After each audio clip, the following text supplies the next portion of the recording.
दूसरा ये काम करते थे, दुबई जब से उसने एक्सेप्ट किया पाकिस्तान के लिए एक बड़ी अलार्मिंग सिचुएशन है। पाकिस्तान में कई ऐसे मिनिस्टर्स हैं, सूबाई भी और वफाकी भी, और MNAs और MPAs ऐसे हैं जिनके जो करप्शन करते हैं और उनके बच्चे उन करप्शन का पैसा बाहर लेके जाते हैं। बाहर लेके जाने के बाद वो बच्चे जो हैं होटल्स में और बार्स में उन पैसों को औरतों पे, नींब बरहना औरतों पे लुटा के आते हैं। और होता क्या है कि उन्हीं बच्चों के ज़रिए इनको ब्लैकमेल किया जाता है। और फिर दूसरी बात क्या है कि इजरायली फॉरेन मिनिस्टर ने यह बात की थी कि मैं तो किसी भी अरब शेख के आगे लेटने को तैयार हूँ, प्रोवाइडेड डेट वो मेरे मुल्क की सालमियत की बात हो, वो मेरे मुल्क के फेवर में फ़ैसला कर दे, तो मेरे लिए क्या है कि नामर्दों के आगे 2-2 मिनट के लिए लेट जाऊँ। लिहाजा अब जो सबसे इम्पॉर्टेंट फैक्टर है वो ये है कि फहाशी के, अयाशी के जो अड्डे हैं वो मुत्तहिदा अरब अमारात में बनाए जाएंगे, और पाकिस्तान के जितने भी एलीट क्लास है ये फहाशी करने के लिए सबसे सस्ता तरीन ठिकाना जो इन्हें मिलता है वो मुत्तहिदा अरब अमारात मिलता है। वहाँ जाके जो ये लोग हराम तोपियाँ करेंगे वो सारी चीज़ें रिकॉर्ड होती हैं। ये एक मोबाइल आपके पास जो होता है, इसमें लाजमी नहीं है कि ये कैमरा हो या ये कैमरा हो, कैमरा दरमियान में भी लगा होता है। मोबाइल, अभी तो वो ऐप्स आ गई हैं कि आप अपना मोबाइल बंद भी करते हैं तब भी वीडियो रिकॉर्डिंग हो रही होती है। तो ये कई इस तरह की चीज़ें, माजी में कुछ ऑफिसर्स बाहर जाया करते थे फॉरेन विजिट पे तो उन्हें मोबाइल गिफ्ट किया जाते थे। अब वो जब पाकिस्तान आते थे तो वो खूबसूरत बातें जो अपनी बेगमात या अपनी गर्लफ्रेंड्स के साथ करते थे वो सारी रिकॉर्ड होती थी, और उन्हीं बातों की बुनियाद पे उन्हें ब्लैकमेल किया जाता था कौमी राज बेचने की सूरत में।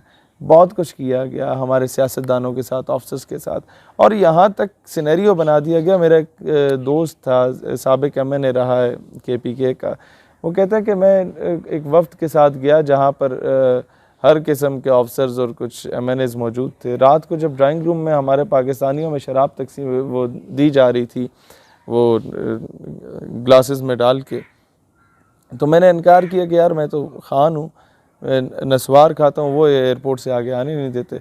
तो ये है कि मैं शराब कभी पी नहीं है, ना मेरे बाप ने कभी पी है, तो मैं नहीं पीता। तो कहता है कि MNA साहिबा हकारत की निगाह से मुझे देख के कहती हैं कि जनाब खान साहब नहीं पीते आप? तो कहते तब मुझे अंदाज़ा हुआ कि MNAs और MPAs में भी ये जो टॉप क्लास की एलीट होती है, इनके ड्राइंग रूम की एक्सेस हासिल करने के लिए आपको जानी शराबी होना पड़ता है। तो ये सिस्टम में इस तरीके से हमारे इनकलकेट कर चुके हैं, हमारे सिस्टम में इस तरीके से पेनिट्रेट कर चुके हैं। लिहाजा आज जो हमने इस चीज़ को देखना है, जो हमारे ऊपर सारी सैंक्शंस हैं उसमें कोई सीरियस नहीं है। पाकिस्तान ग़ुलामी कर रहा है, पाकिस्तान अपनी बेटियां बेच रहा है। आफिया सिद्दीकी की सूरत में मुशर्रफ ने अपनी किताब में लिखा कि मैंने पता नहीं कितने ही पाकिस्तानियों को बेचा और बाउंटीज ऑफ डॉलर्स को लिया, मुल्क ने तरक्की किया। भाई तुम्हें कोई बोले कि तुम्हारी बेटी दे दो, ऐशी करनी है हमने उसके साथ, तुम्हें हम 20 करोड़ देते हैं, अपना घर भी बना लो, गाड़ियाँ भी ले लो। पिंड में जब तुम जाओगे तो पूरा पिंड तुम्हारी गाड़ी नहीं देखेगा, वो बोलेगा ये तो बगैरत है, दलाली करता है बच्चियों की। तो अक़वाम आलम में हम पाकिस्तानियों को भी यही देखा जाता है कि बेटियों की दलालियाँ करके ये लोग यहाँ तक पहुँचे हैं। लिहाजा दुनिया में अपनी इज़्ज़त और वक़ार बरकरार रखना है तो उसका एक ही तरीका है कि ये कर्ज़े उठा के मगरब के मुँह पे मारे जाएँ, और उसके लिए आपके पास ना फैक्ट्रीज़ हैं, ना मिल्स हैं, ना इंडस्ट्रीज़ हैं। एक ही तरीका है कि कौम से चंदा मांगें।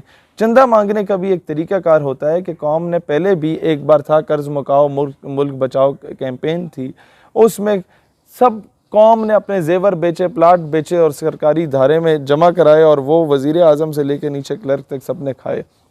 हल ये है कि सबसे पहले इमरान खान साहब मेहरबानी करके वो जो बनी गाला का आपका 300 कनाल का मकान है जिसमें आप अकेले रहते हैं और एक दो बंदे और रहते हैं और एक आपका कुत्ता रहता है, उसको बेचें, कौमी ख़जाने में जमा कराएं।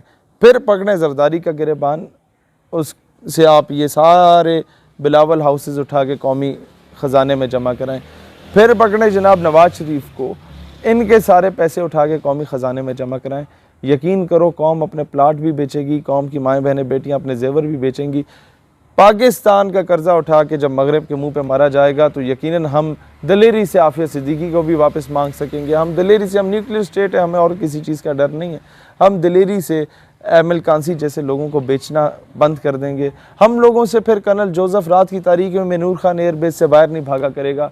फिर रेमंड डेविस हमारे 2 बच्चों को कुचल के शहीद करके मुल्क से बाहर बाइज़्ज़त तौर पे बरी नहीं होगा। ये तमाम काम तब होंगे जब हम लोगों के ऊपर से कर्ज़ा उतरेगा, और कर्ज़ा उतारने के लिए कौम को एतमाद में लेना ज़रूरी है। एतमाद में तभी लिया जा सकता है जब आप पहल करेंगे? अगर अवाम में दो ग्रोह बने हुए हैं, एक हुकूमत का, एक अपोजिशन का। जो अपोजिशन वालों को कह रहे हैं कि गद्दार हैं कि इन्होंने FATF का जो बिल था उसकी मुखालफत की, और हुकूमत को कहते हैं बड़े वफादार हैं। मैं आपको एक बात बताऊं कि यही अपोजिशन अगर हुकूमत में बैठी होती तो इमरान खान FATF की बिल की मुखालफत कर रहा होता और ये लोग जो है वो हिमायत कर रहे होते। मसला ये नहीं है कि इनमें से गद्दार कौन है कौन नहीं है, ये वही लोग हैं जो पिछले दौर में हुकूमत में थे और आधे वही लोग पार्टी चेंज करके आ गए हैं। ये वही लोग हैं जो बूट चेंज होता है, पॉलिश वही रहती है, और ब्रश जो है वो भी वही रहता है। लिहाजा आवाम इस चीज़ में आपस में ना लड़े। आप लोग तो टिशू पेपर्स हैं, आवाम जो है ये तो आपको यूज़ करेंगे, फेंक देंगे, और यही होता रहा है पिछले 70-72 सालों से। आपको सिर्फ ये चीज़ का अंदाज़ा होना चाहिए कि FATF में हमारा नाम आता क्यों है। ये जो कहते हैं कि दहशतगर्द तंजीमों पर पाबंदी लगाई जाए और इन दहशतगर्द तंजीमों की जो फ़ॉरेन फंडिंग है उसे रोका जाए, उसमें से अक्सरियत दहशतगर्द तंजीमें होती कौन सी हैं, इसको तवज्जो दें।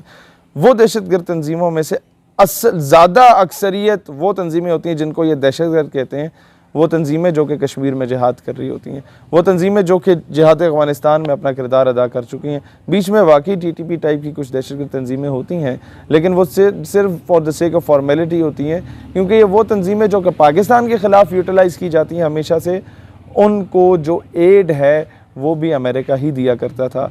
और आई स्टिल रिमेंबर जब भी फ़ौज और तालिबान के आपस में मुज़ाकरात हो रहे होते थे कि पाकिस्तान में अमन आ जाए, ये बंदे के पुत्र बन के रहें, और पाकिस्तान में जो collateral damage with in Pakistan होता था, सिविलियन भी शहीद हो रहा है, फ़ौजी भी शहीद हो रहा है, ट्राइबल एरियाज़ का बंदा भी शहीद हो रहा है, जब भी मुज़ाकरात कामयाबी के करीब होते थे तो ये अमरीकी हरामजादे जो होते थे ड्रोन स्ट्राइक करके तालिबान कमांडर को मार दिया करते थे TTP के, और फिर ये दंगे फसाद शुरू हो जाते थे।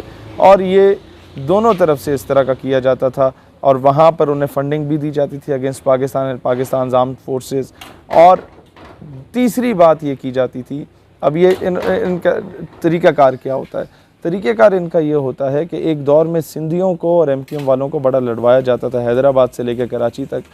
इन्होंने रॉ ने और CIA ने पाकिस्तान, क्योंकि it's the only nuclear state, तो इन लोगों ने इस्तेमाल किया, कुछ लोगों को ख़रीदा, स्नाइपर्स की प्रॉपर तैयारियां करा के पाकिस्तान में भेजा गया, या उन लोगों को, पाकिस्तानियों को ही, कुछ को गद्दारों को पकड़ के करते क्या थे कि दिन को ये मारते थे 2 सिंधी और रात को मारते थे 2 महाजिर, और ये जो हैं आपस में लड़ना शुरू हो जाते थे। इसी तरीके से एक धमाका इमाम बारगाह में करते थे, दूसरा धमाका किसी मदरसे में करते थे, और पूरा शहर जो है वो फ़िरका वाराना फसादात की लपेट में आता था। इस वक्त भी कुछ ऐसे 3rd क्लास किस्म के इन लोगों ने वो क्या कहते हैं किराए के लोग ख़रीदे हुए हैं, जिनका काम सिर्फ ये होता था उन वलदुल हराम का कि वो आके सहाबा कराम की शान में गुस्ताखी कर लेंगे, या वो आके अहले बैत की शान में गुस्ताखी कर लेंगे, और उसके बाद पूरा मुल्क जो है वो फ़िरका वाराना फसादात की लपेट में आ जाएगा। जब उसकी लपेट में आ जाएगा तो अल्टीमेटली दुनिया को दिखाया जाएगा कि जनाब पाकिस्तान तो सिक्योर नहीं है और अनसेफ है, इंटरनेशनल जो आपका फाइनेंशियल है वो पाकिस्तान का रुख ना करे। दूसरा काम क्या किया जाता था कि ज़ाहिर है ये आपकी फूफी के बच्चे तो हैं नहीं, ये तो आपके दुश्मन हैं, इन्होंने तो आपको डिस्टेबलाइज़ करना है, ये आपको कर्जा देंगे, कर्जा दे के आपको ब्लैकमेल करेंगे। तो जितने भी लोग जिहाद कर रहे हैं कश्मीर में इन अ ट्रू सेंस, उन पे सैंक्शंस ये लोग लगवाते हैं आपके FATF की ज़द में, या IMF के लोन्स दे के, वर्ल्ड बैंक के लोन दे के, उस आगे आपके ये शराइत रख लेते हैं कि जनाब इंडिया के ख़िलाफ़ नहीं बोलना, अमेरिका के ख़िलाफ़ नहीं बोलना, इसराइल के ख़िलाफ़ नहीं बोलना।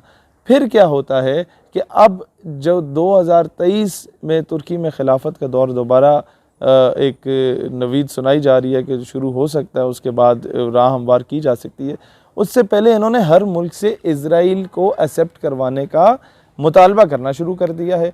अब वो मुतालबे किस तरह होते हैं, इन लोगों के बड़े बड़ों के शेख और ये जो होते हैं इन लोगों के हाकिम वक्त, वो होते तो औरत और शराब के पुजारी हैं। इज़राइली लड़कियों के आगे ये लोग ज़ेर हुए हुए होते हैं और वो वीडियोस रिकॉर्ड होती हैं, इन लोगों को ब्लैकमेल किया जाता है, नंबर 1। नंबर 2, इन्हें धमकी दी जाती है कि जिस तरीके से तुम्हारे चाचे मामे ताए को कत्ल करके हमने तुम्हें हाकिम वक्त बना दिया, अब तुम हमारे इंटरेस्ट की बात करो, नहीं तो तुम्हें कत्ल करके किसी और को बना देंगे, हमारे लिए कौन सा मुश्किल है।